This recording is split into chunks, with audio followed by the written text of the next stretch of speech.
I don't see your icon in the space anymore.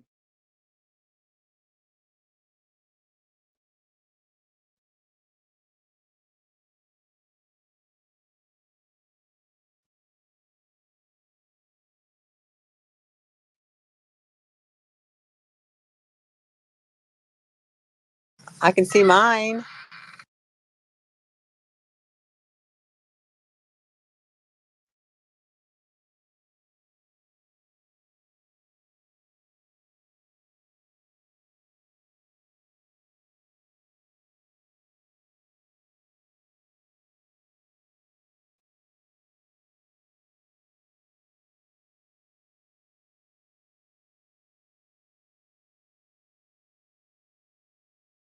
Our guest is here, Dragon.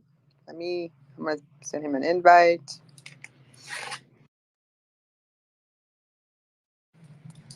Hi, Dragon. I sent you an invite. Hope you can see me. We're live right now. I turned on the live stream. What's going on, everybody?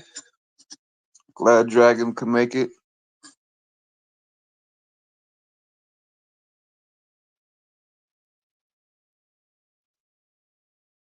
So excited about the VR space. It's finally taking off.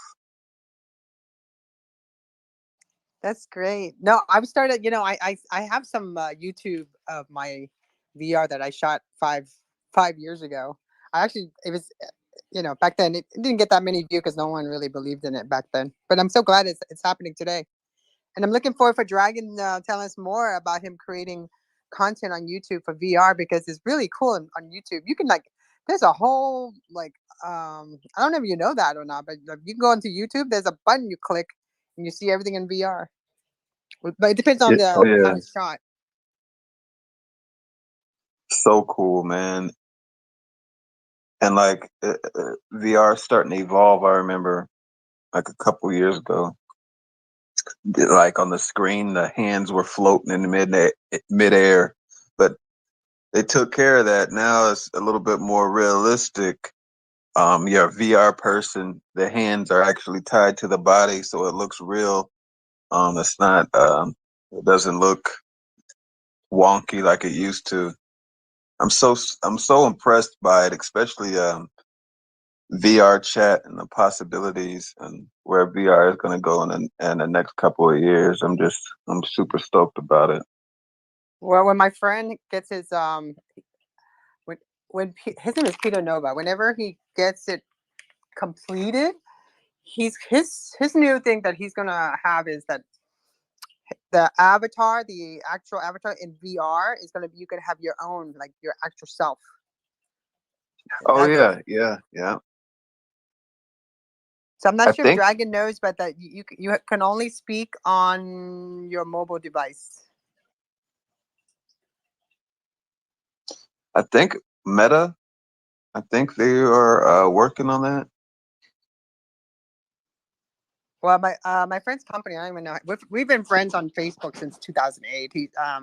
We became like we follow each other because we were into longevity. But then when I started reporting on Bitcoin, back in 2011, he started talking about because he got into it, and he was the only one I knew that was out, just using his Bitcoin to pay for stuff back then. And I was reporting on the ATM machines that are for the Bitcoin and all that stuff. So that's how we became friends. And then now he just told me like a few months ago that he's almost done with it. And once he's done, he's going to let me know. And if you want to beta test it, I'll tell him to let you beta test it since you're into it. I'm not, like I said, I was crazy about it back in 2015. I was all obsessed about it.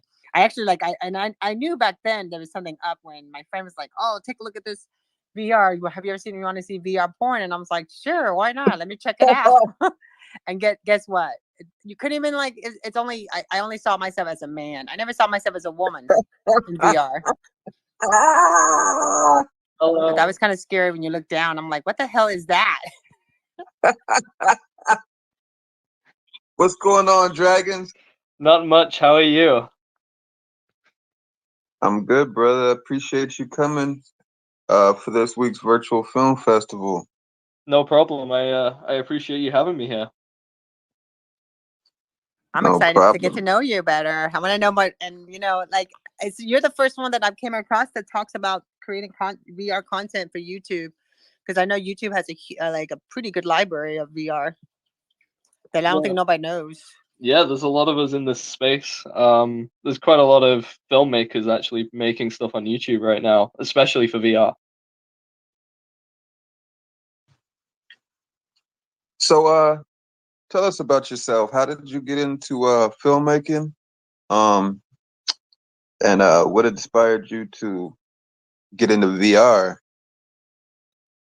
So originally, when I was growing up, I was quite a big like theater kid. I was very involved with like musical theater and drama and acting. And as I sort of grew up, I sort of started to fall out of that field, but I began to develop an interest in like filmmaking and editing and sort of the backside of that sort of stuff. So throughout the COVID pandemic, I actually found virtual reality and I started to think, hey, maybe I could do something with filmmaking and with virtual reality. And one thing led to another, and now we're here. And yeah, I'm utilizing virtual reality as a tool just to make awesome films. It's so dope, man. VR. I started building the VR side of Starseed probably around the first of the year because I saw where it was going. And I was able to kind of like visualize what the future was going to be, and I was super stoked about it. With where media is going, and I had to be a part of that. You created a documentary. What is the documentary about? The VR documentary? So my new VR documentary is called Virtually Us, and it is essentially about social VR in general. We mainly look at VRChat and Neos, and the platforms are sort of things that I think that people look at in the wrong way sometimes because a lot of people look at them as games, whereas the way that I see VRChat and Neos is they're not necessarily games and they're more social platforms.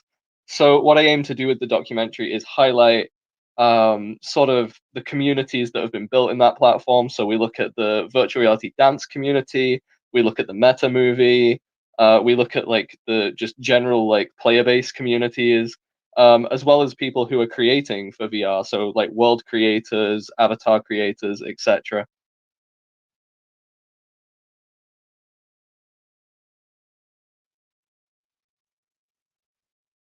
I pinned it to the nest. Is that your film right there? I took it from your Yeah, pinned that's tweet it. right there. Oh, Yep. I was getting ready to watch that. Yeah, that's And the one. the community in VR chat is so huge. I actually just got into VR chat. Um, I spent a lot of time in Facebook Horizons, but VR chat. What I love about VR chat is the community and photorealism. They have like the photorealistic worlds um, on VR chat, and another one of my vices is I like I like spending hours in the flight simulators that they have. I can't wait for technology to improve so those flight simulators could get a little bit better. It's a little choppy right now because I think those apps are only running at like 20 frames per second, so it's a little choppy. But once they, improve that, it's going to be such an amazing experience. Um, yeah, I'm stoked about that.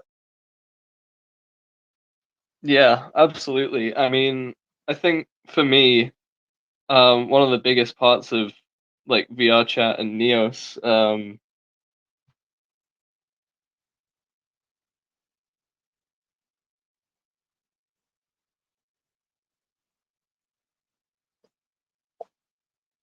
think he hit his mute You button. find oh shoot.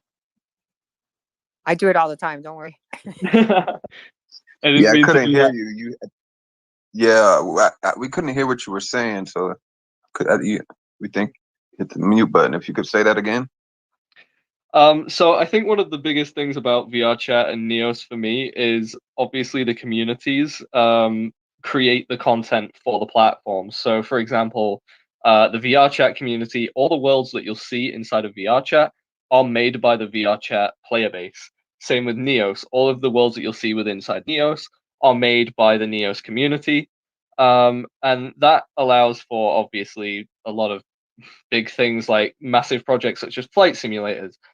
There's been like whole recreations of games inside of Neos, as well as I suppose inside of VRChat too. I did actually see recently someone recreated the whole of the Legend of Zelda Majora's Mask just within VRChat.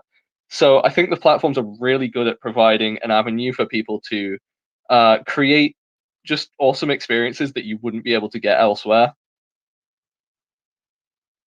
And this Neos, this is the first time that I've heard about that. How do I access that? Is that do I just download that from the Oculus, or is that on the phone?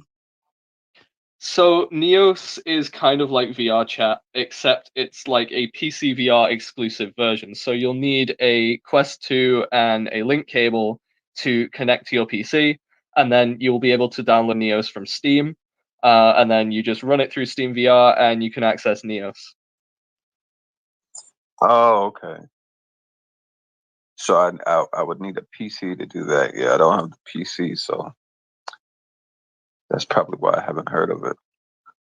What's it called again? So I'm sorry. I want to look it up and pin it to the nest. Pin it to the chat. Neos? Neo. Neo. Is it Neo VR?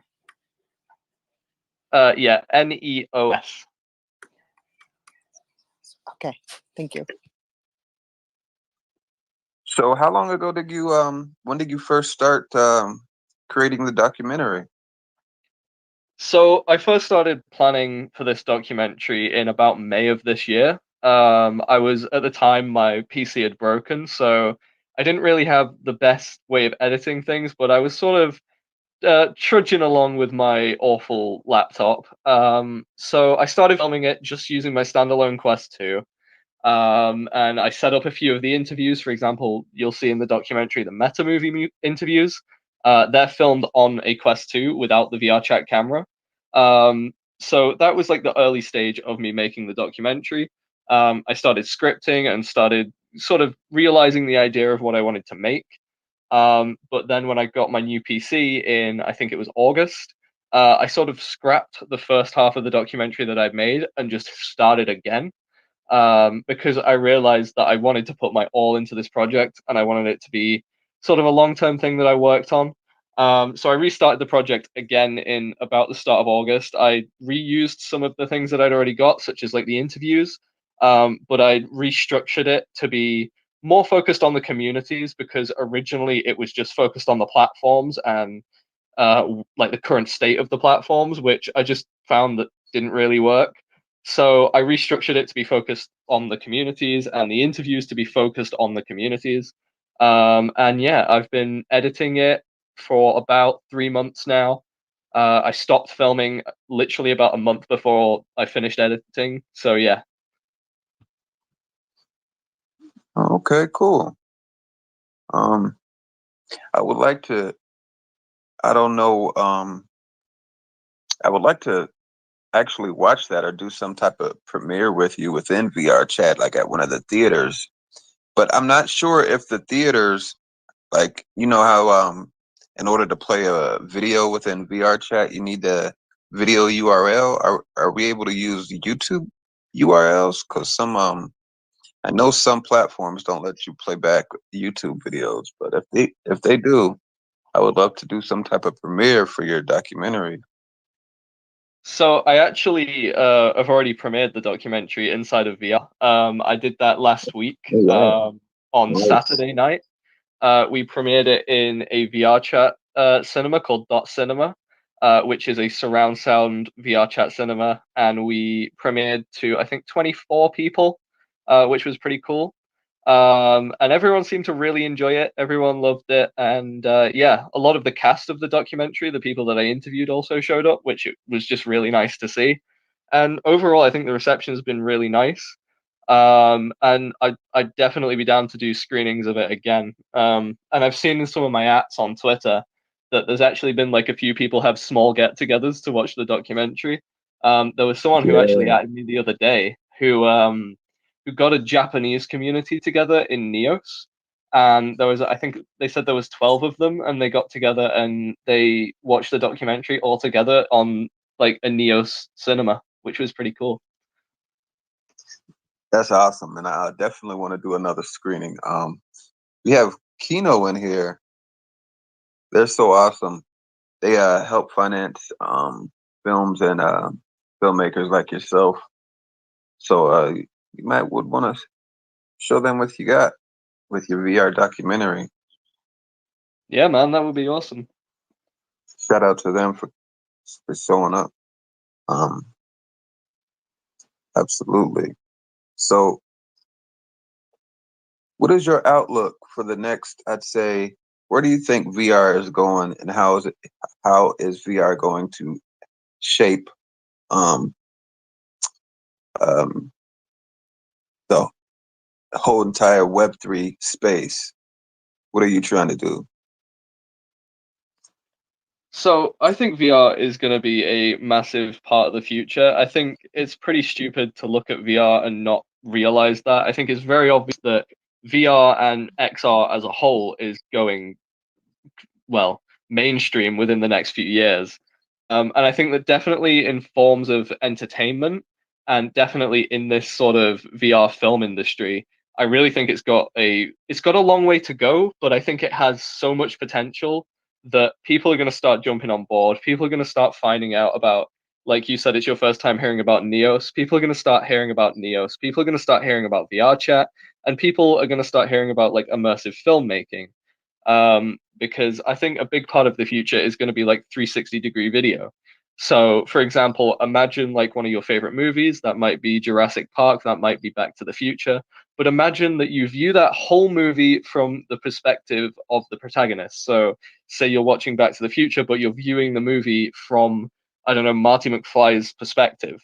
And I think that stuff like that is really going to bring a lot of people into VR, and I think that that's going to push VR into the mainstream. It's not going to be particularly soon, but we're definitely starting to get there now, especially with, like I said earlier, projects like the Meta movie, where you join an instance of the Meta movie, right? And you play through the movie as the protagonist, and the actions that you make as the protagonist like affect the story. And I think that Oh that's going yeah, to have a that'd be dope. massive impact on the film industry. And I think that VR is going to be a massive part of that in the future. And I think that if filmmakers don't take the chance to use virtual reality um, and all of its capabilities to the max, I think people are really going to miss out. Absolutely. And I just where I see it going, I see the headsets. I see us having, our actual cell phone and our like nice little sleek headsets. And it's just they're gonna go hand in hand. And then there's gonna come a day where um they're gonna become integrated. We're not gonna need two devices anymore because it's gonna be integrated into one device. I really see cell phones evolving to just like some cool glasses with, the AR screen and the tactile feedback for your fingers. That's where I see it going. Like what I'm experiencing on Facebook Horizons and VRChat and the stuff that I've seen already with VR film. It's amazing. Like once you once you get a taste of it, man, there's no going back. And yeah, like people like you that are actually making films and documentaries this early, I commend you guys because you guys are, helping pave the way. It's so dope to see. Thank you. I appreciate that. I just think that it is incredibly important for people to know that this technology is out there. Because you walk up to a random person on the street and say, "Hey, explain to me what XR is," or "Hey, explain to me what VR is." you're either going to get an I don't know, or a, oh, it's that thing that you put your phone in and watch Right. videos on, or oh, it's that Oculus thing that you can play Beat Saber on. But it's much more than that. And I think that for VR to progress, people need to stop looking at VR headsets and AR headsets with the mentality that it is for gaming.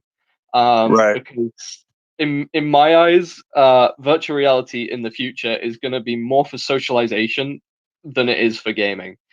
Same way that Absolutely. like a mobile phone, like you mentioned, that might converge into like AR glasses. Now, mobile phones, what do you mainly use them for? Communication, right? But you can also play games on them. Hence, my similar outlook on virtual reality. It can be used for communication and socialization, and you can also play games on it. It's sort of a convergence of two devices, like you said earlier.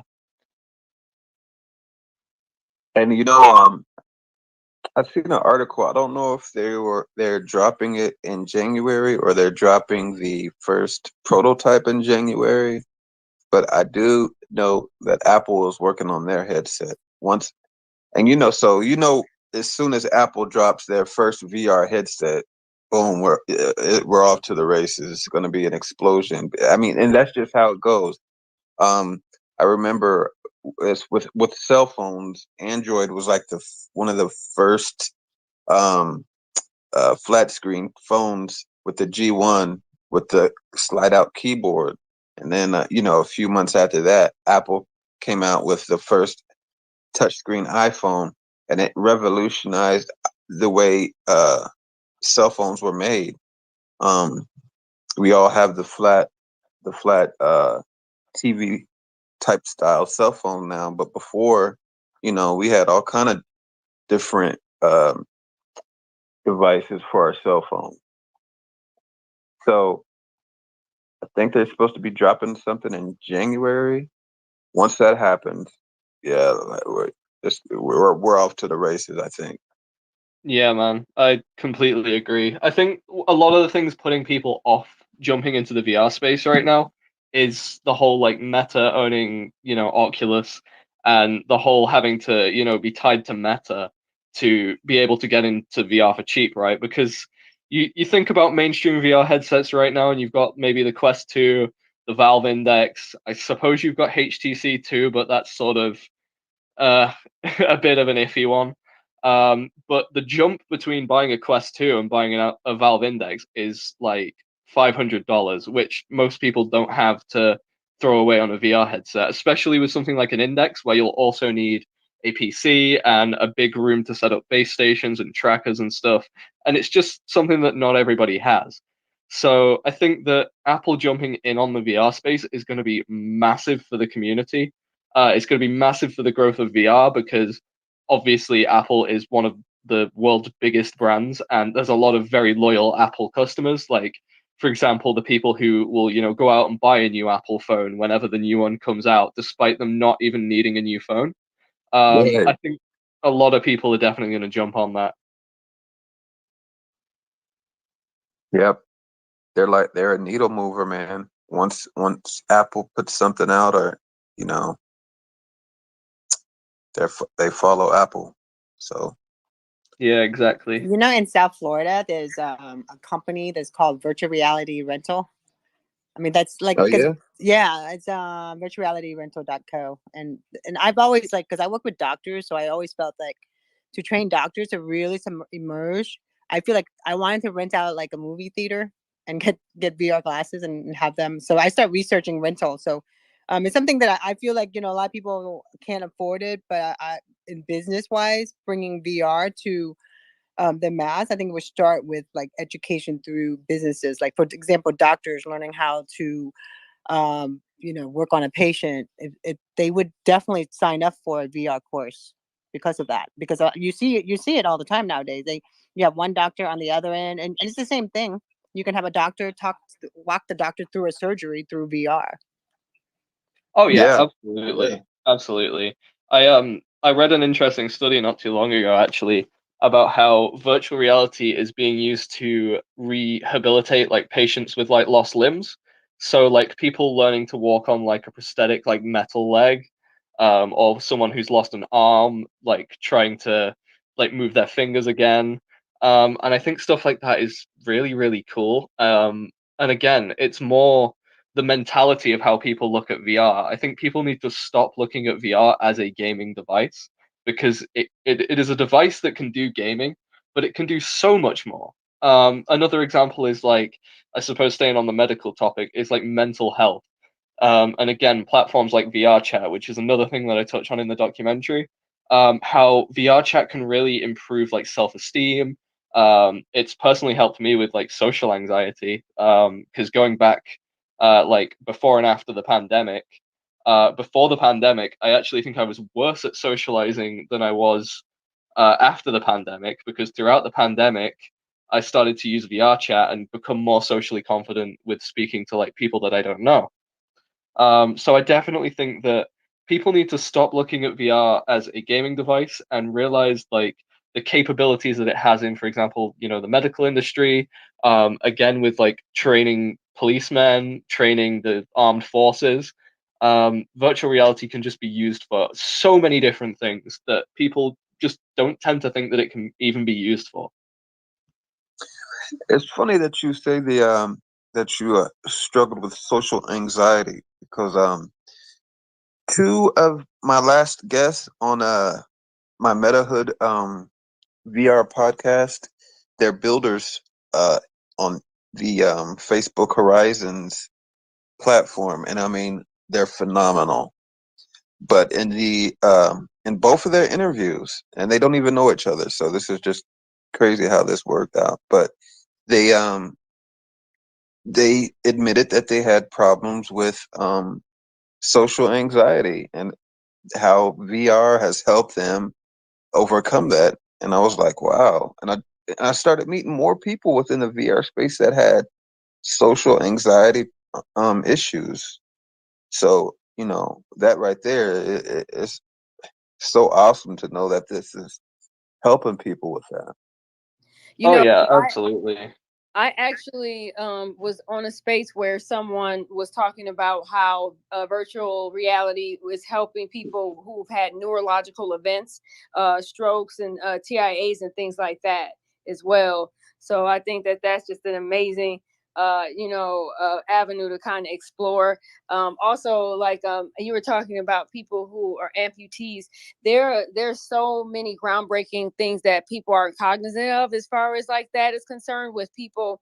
I've actually seen I know this might sound like out of reach, but I've actually seen like bone grafting. Like I was watching something where they actually are working on trying to like grow people's limbs. I know it might sound strange, but there's going to be so many different things and groundbreaking things that will come from VR. And I know sometimes like I might poke at Gino about like that's like his most that's like at the forefront, like what are you guys gonna do in VR? But it really is like groundbreaking, and I think it's gonna like kind of hit us just like the phones. I feel like now like at first like if you give your grandparents like a phone, just think like they might not have even wanted it, but then like once they get accustomed to it, it's like they can't live without their phone.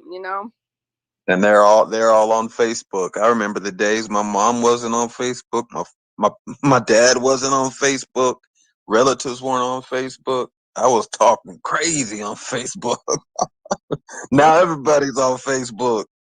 It's amazing. And so I'm sorry that I missed like a good chunk of like what it is that you're into, but I'm definitely into interconnectivity. I think we're all, connected, and it's good to you know, if someone that I know is interested in something or is doing something, I like to connect the people who are doing the same thing because it makes sense, right? Because that's what we're doing here in Web3 and in life in general. It's all about making things easier for people because there's so many things that happen in life that you can't really control. Like me, just now, I got kicked and then like I got this call and then I had to, so I like to make things easier for people because I think that that's what Web3 is going to be about. It's going to be about ultimate access and about exploration and making things, easier for people. So I appreciate your time and I appreciate everybody's time. I apologize for being a little tardy there.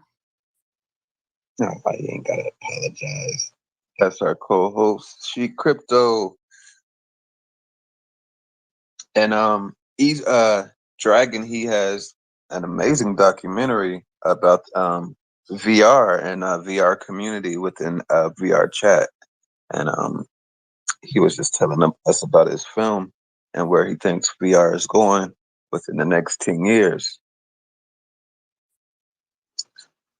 As far as entertainment,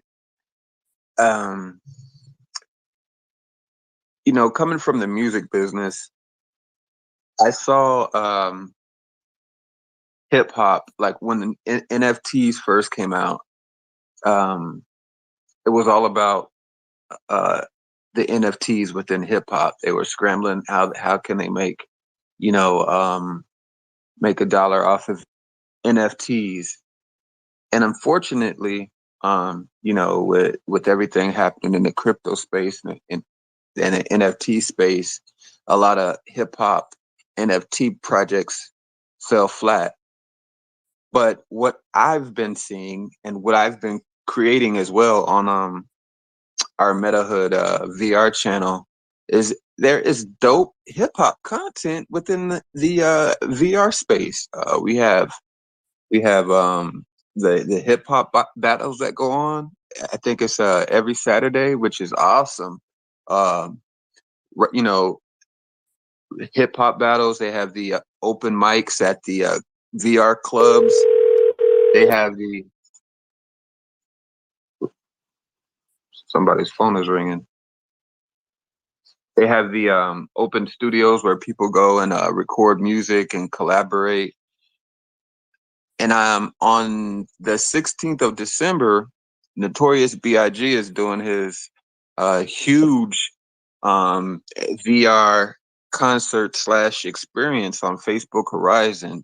So even though we're in the beginning stages, I am happy to see where hip hop is going within the VR space. It's like we kind of hit a little wall, but bouncing back. And I think VR is basically hip hop's savior when it comes to Web3.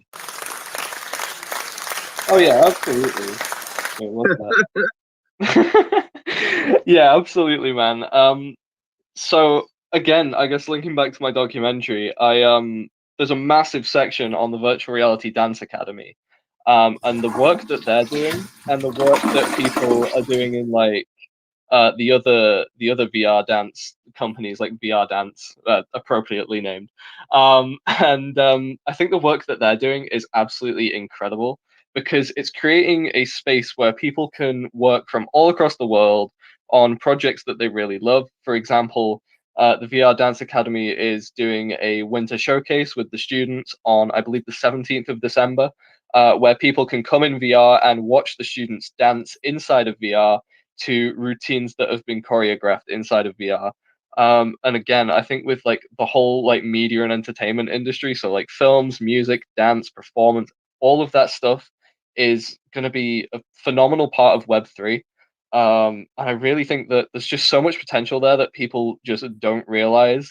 And I think as you know years go on, people are going to start to realize how amazing XR is, and how much potential that XR like has. That's gonna be dope to see the big dance routines and the choreography created within the VR space.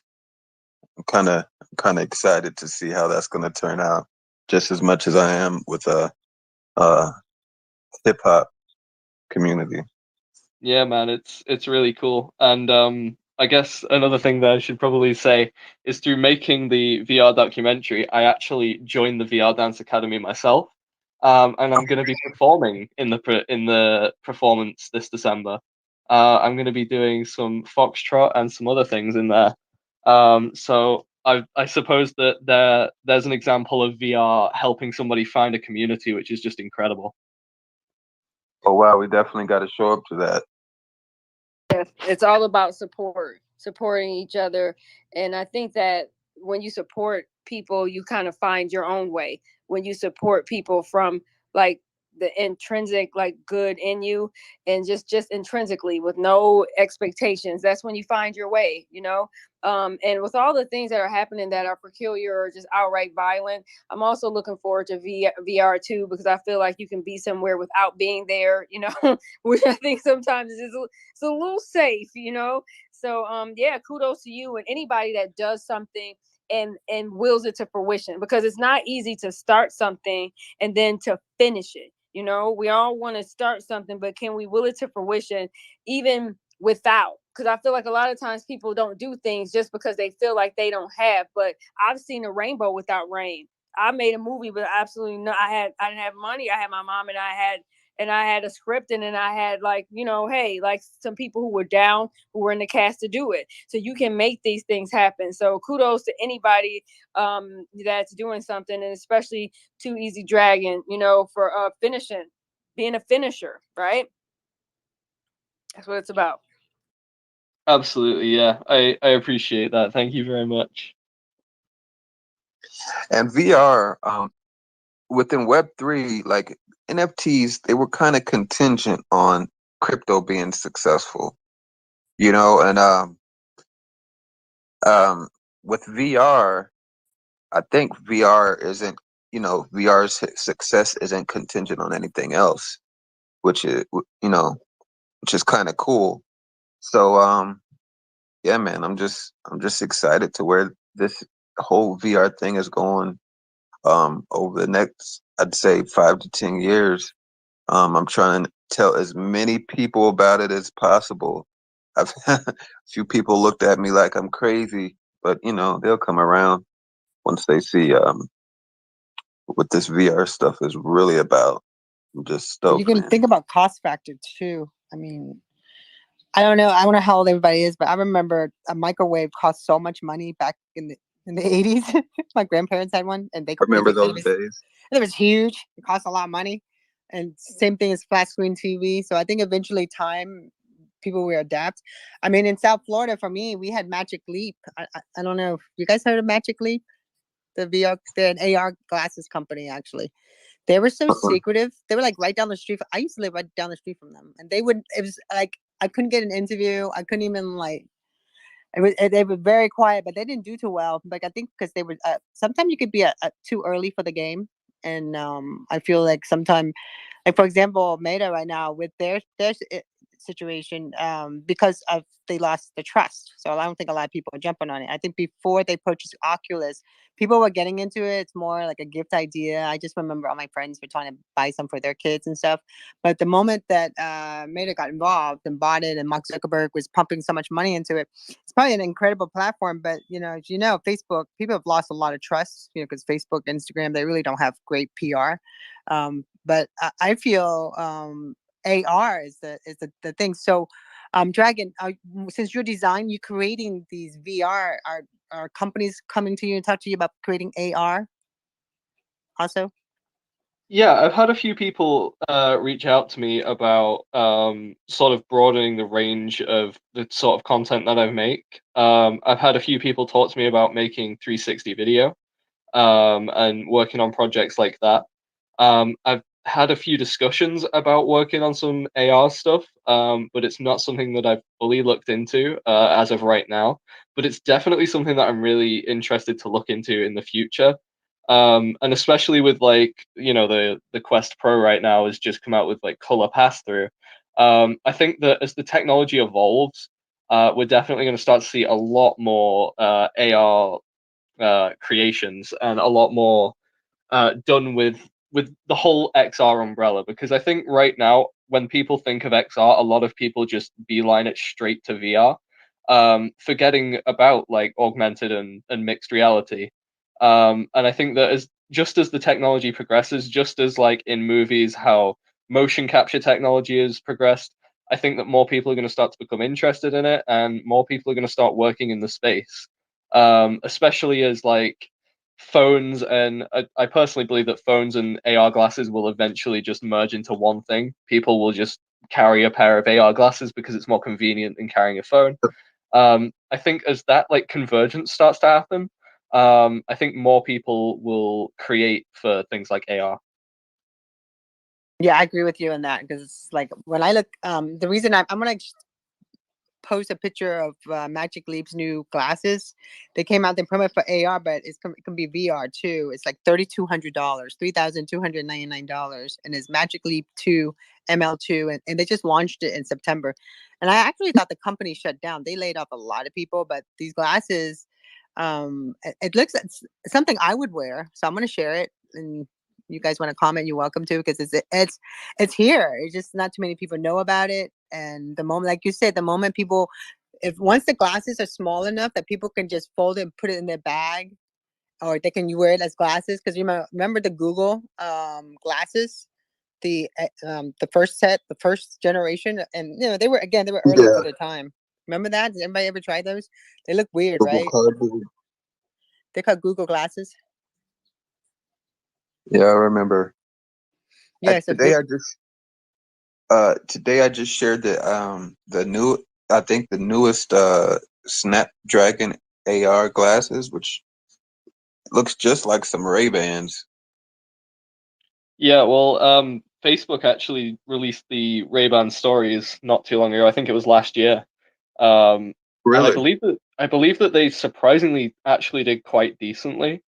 But I don't think the full capabilities of AR was really realized with them, as all you could really do with the glasses was record video with them, which caused a lot of public outcry. I remember over here in the UK, there was a BBC broadcast about how, again, it's more media fear mongering about the VR and XR community, about how, all these people can now walk around with these glasses and record you without you knowing, and it can be used to stalk people. But then it's like, okay, let's bring this back. People could do that with a phone anyway. There's such things as small cameras. That's not an issue with AR glasses. It's not an issue with XR. That's just a creepy weirdos exist issue, right? So I think like the mainstream sort of fear-mongered people out of the idea of AR right now, because especially with articles like that, it's just people who don't really understand how the technology actually works, just being given a pen and paper and being told, right, okay, these glasses can record people. Now write us an article that demonizes this, so the public sort of look at it like, oh, I'm not going to invest in those. But I think with the Ray-Ban stories, it's definitely a really good step in the right direction for AR, especially in terms of like form factor, because obviously without recording, without having like the red light on the glasses blinking to like show that you're recording, it would just look like someone was wearing a normal pair of Ray-Bans, which I think is the form factor that we really need for like AR glasses, because I think the biggest things that do put people off is form factor and price. Because especially with like, for example, the Quest 2, it's great, it's really portable, but realistically, are you going to want to lug around a Quest 2 with you all day for productivity? Probably not. Right. The Quest Pro, I have yet to actually get a chance to try it out. The reviews that I've seen have been mixed, actually, but a still awesome device nonetheless. Yeah, I think again with the Quest Pro, I just think it's not made for consumers. I definitely think that the Quest Pro is just geared to, the business side of the industry. The Quest Pro isn't a gaming headset; it's a productivity headset meant for larger Right. corporations, or for example, like car dealerships that want to show off their like models of their cars to their customers before they buy. I definitely don't think that the Quest Pro is catered towards like a general consumer audience, because $1,300 is a lot to spend on, well, anything. But in terms of a VR headset that's capabilities aren't much more advanced than a Quest 2 right now, especially in like its release state. A lot of the Quest Pro is released without a lot of the promised features even there yet. It's just the sort of thing where it's like, hey, we're going to add this in the future. I think investing in a Quest Pro or something right now is just not really worth it. Um, and again, I know the Quest 2's price has gone up by 100, but I still think 400 for a Quest 2 is a really, really good deal. and one that, again, we're coming to Christmas season now. I think a lot of people are going to pick up VR this Christmas. Probably not as many as last year. VR had its massive boom last Christmas, but I think that definitely a lot of interest is still on the Quest 2. And I can't see many people actually picking up a Quest Pro unless they plan to use it for productivity. Yeah, it's like you said, I think it's for more productivity. And I was actually surprised that they rose the price on it because it used to be $299. That's when I got mine. I got mine back in February when it was $299. But Zuck rose the price, so we're at $399 now. It's kind of sad to see that. I wanted to see more people, be able to purchase it at the $299 price point. But I think Facebook was losing money or something like that. Who knows? Yeah, I think a lot of the stuff with like Meta's early like marketing techniques were sort of selling headsets at a loss to get traction and gain a user base. And especially through like the integration of Facebook accounts. I think that was a lot of the draw because it was having a lot of people make Facebook accounts, and obviously I won't get into the whole data collection debate, but essentially having a Quest 2 at the start, and from the very beginning, for example, like I bought mine on release, you were required to have a Facebook account. You couldn't like opt out of that. I believe now it is optional and you can just have a Meta account. But I think that put a lot of people off at the start. But again, it still sold like hotcakes, and people went out and bought Quest 2s. People absolutely threw themselves into VR. But then, as Facebook's sort of original vision of the metaverse sort of bubbled down, because I think the thing with Meta is they were a little too ambitious with the original announcement. They promised so many things that just aren't going to be possible for years to come yet. And it's sort of like they tried to run before they could walk. And I think that sort of backfired, and they've now cranked the price up, which obviously sucks, but it's understandable. But I still think 400 is a great deal for a Quest 2, especially like I have my current Quest 2 set up. I rarely use my Quest 2 like not plugged into my PC anymore. I have it set up with like HTC base stations and stuff as well, so I can do like full body tracking and stuff. And yeah, I think that it's a great entry level headset. The price going up, of course, does suck, but at the end of the day, I think it is kind of necessary, and I think people who are really invested in it will still be willing to pay that amount. Oh yeah, no doubt. All right. So you put out the documentary. Um, do you have any more projects that you're working on as far as within the VR film space? So I'm currently going to take a little break for a couple of weeks, just sort of let the buzz of this one die down, and then around Christmas, towards like the sort of end of December, I am going to start planning the next project, which I think will be another virtual reality documentary, as I really enjoyed making this one. However, what I would like to do is make some more documentaries based off this one that go into each of the communities featured in this one in more depth. So in this documentary, I feature 4 separate VR communities, and what I'd like to do in the future is make 4 more documentaries that each explore one of those communities. So, for example, do a whole hour-long piece on virtual reality dance, do a whole hour-long piece on the meta movie, and so on and so forth until I've completed all of those. I've also spoken to a few people about trying to make some short films inside of VR, but that is dependent on how many people I can get to be involved with it.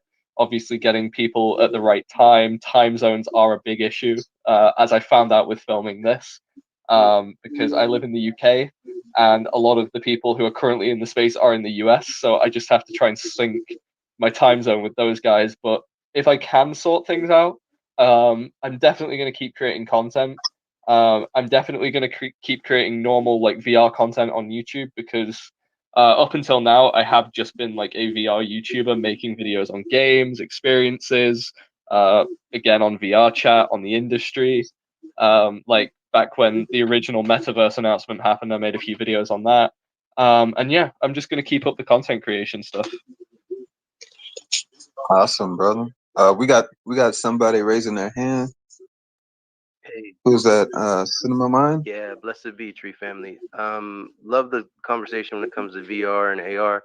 Was curious if any of y'all have seen the STEM program for Merge cubes, which they're using for the children in educational, so that they can take basically a cube that has the signature that the app that the phones recognize, and then they can bring, whether it's a dinosaur or a piece of anatomy or whatever it may be, they can bring in augmented reality that they can hold in their hand with that cube and rotate it. I know there's a lot of different controllers and such, but I was wondering what educational applications have you all experienced with stuff like that? Wow, you just enlightened me. I haven't even heard of that. The cube. It's called Merge, MERGE, and then it's by the STEM program. Like they do their own. Basically, they take cell phones and they wanted VR to be inexpensive for children. So if you have a pilot program that provides the devices, they have the app and their cube will basically link up and turn a cell phone into something you can put into a headset and help the kids have VR. That's incredible. Yeah, You I heard had about never that, heard of Dragon? that. Yeah, I've never heard of that. That's awesome. I've heard of like using cell phones to create augmented reality objects, right? So I've heard of like I think I saw some demos a while back of like people using cell phones to scan like an everyday item, so say like an apple. And they'll move the camera around all angles of the apple, they'll twist it in front of the camera, and then it will generate like an AI generated version of that object inside of VR. But I've never heard of Merge Cube. That sounds pretty cool. If you don't mind, I'll pin it up there so you can have a link to it. I'll just post it on my thing and share it for y'all. Yes, please. I actually want to do some research on that. I've never heard of it. Yeah, I'm looking at it right now. Looks pretty cool. It's merge du.com/cube. Yeah, I mean, merge edu. Yeah, there you go. I forgot the other part. No worries. Yeah, one of my team had hit me up, and they're working a lot with metaverse stuff. And I told them what I was working on for educational apps.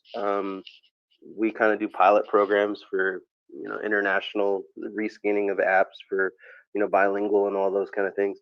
And he said, "Have you seen this?" And I just kind of went, "Oh my gosh, this is going to be so innovative because now I can take something that was a coloring book and literally put it in the kid's hand instead of it being something that they're coloring on with just like a Unity or whatever kind of an app. Now they can have an in real life experience with the 3D block." That's incredible. And just think about the character dynamics. I know that you can use the controllers for digital cinematics, and doing, motion capture and bringing in those kind of things. But if you had this kind of a device that was shot and you were able to capture that with a chroma background, you could do whatever you needed to do, and the kid could actually make their own stop motion animation. Wow. Yeah, man, that's really cool.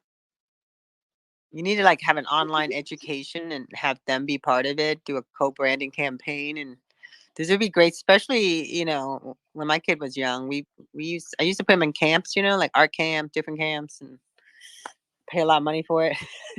Absolutely. This would be a great project to provide as a camp, and then they can put the cost factor and if you co-brand and run it with them, that would be really incredible. Well, that's what we're working on right now. I run several different companies and a couple nonprofits, and we do international education already. And so I was just sharing with you all to see if anybody else has had any experience with it. But the fun side of it is it's limitless. I mean, there's an abundant measure added to it. We can do whatever we wanted to do with it. The aspects that I'm excited about specifically is the statistics on VR learning. If you can condense an hour-long lecture to where you're explaining something and then put it into to the experience of a child in 20 minutes, in less than an hour, they can basically accelerate the learning. And it also, according to like the studies that they've shown, it helps for long-term learning for them to utilize the VR platforms. So yeah. Yeah, absolutely. I think that like whole aspect of XR stretches even further back too, because you can think about like school trip experiences in school. Imagine all of the capabilities that you can have with VR. For example, rather than learning about like the Romans and stuff, you could actually go back to some form of VR world that is based off Roman times, and you can sort of watch that happen. And I know for in terms of like preservation projects, there's currently a big preservation project going on for a lot of national parks in America, where they're creating virtual simulations of the park to encourage people to visit those rather than like the areas with endangered creatures. So it's like a live streamed cam of the park that you can like fully walk through and interact with in VR. But it's not having people going there, and people aren't like damaging the environment. I saw another article that was on like vandalism of the Grand Canyon, and there's projects working to like re-simulate the Grand Canyon inside of VR, so people will visit it there rather than going to the physical location, because obviously a lot of like historical things are deteriorating now. For I suppose another example is Stonehenge. Stonehenge has been like renovated that many times now, all because people visit it and just aren't respectful of like its history. And recreating something like that inside of VR allows people to experience that without like having to physically travel to that location. Very cool. One of the things that I just, I'm a film lover, and the experience of film. One of the projects that we saw happen for Las Vegas, they use drones and LiDAR scans, which is what we use for matrix stitching for civil engineering, for doing, plots and surveys to get accurate like land schematics done for elevation, interpolations. And they scanned all of the Las Vegas Strip for the movie Army of the Dead with basically drones and cranes basically at the same level. And then they brought that all in and made it a 3D world that they could basically take it into a zombie apocalypse. And so the capabilities of adding LiDAR scanning into in real life, like now you can take your iPhone, which on the back of it has a LiDAR scanner. So technically, if you had 4 or 5 iPhones and a LiDAR scan, you could get a composite done very easily and bring it in to make a geo block. I hear you, too easy. Yeah, there's definitely some incredible stuff going on. Wow, so this is definitely a dope space. Shout out to the Flinch people in here. They're hopping in the metaverse feet first. That's so dope. Can't wait to check out their world. But yeah, Dragon, thank you for coming out, man. This was a dope conversation. Um, Congratulations with the documentary. You did a phenomenal job. Just want to give you your flowers, man. I do this at the end of every show. Let our guests know that they are officially in the Starseed Hall of Fame, Starseed Film and Music Hall of Fame, and I'll be getting you your golden ticket after this. But I appreciate you for coming through, my man. Your potential is through the roof. Oh, thank you. I really appreciate it. Thank you guys for having me. It's been a blast. No doubt, no doubt. And thanks for stopping by, everybody. My lovely co-hosts, She Crypto and Tanya. Thank you guys for helping me put on an awesome show once again. I want to say bye too. I was tweeting. I was trying to tweet before we end. I have this thing. I have a collection of screenshots of all my spaces. So I'm gonna try to publish them all because I take screenshots. So yeah, I appreciate you. Oh my god, you just like rekindle my passion for VR again, because when I was into it, just no one was. And that, the possibilities is incredible, and just think about all the different things that and then I really did not know about the cube, so I'm gonna find out the merge cube and Cinema Mind NFT. I'm going to follow you, reach out to you, because I have a school that I want to make it into a tech school. It's part of my church, actually. We're a transhumanist. So we're about technology and health. So I want to. Oh yeah, Brent, did you want to say something? I got so excited about this cube, and then the fact that we got Dragon in the space. I learned so much today. Well, Brent, go. I was thinking about it when I heard about the cube, Tanya, as well. That that it might be a good thing for people with disabilities because may, they can't maybe a space is not accessible, but then they can experience that space in VR. Absolutely. Yeah, I agree. Helping everybody all around the board. That's what I like to see, man. Yep, infinite possibilities. Great space today, guys. And congrats again to TwoEzDragon. All Thank you. right, Thank you. guys. We'll see y'all next time for the virtual film festival, Starseed Film and Music. We're out of here. Have a good one, guys. Bye, everybody. Bye bye.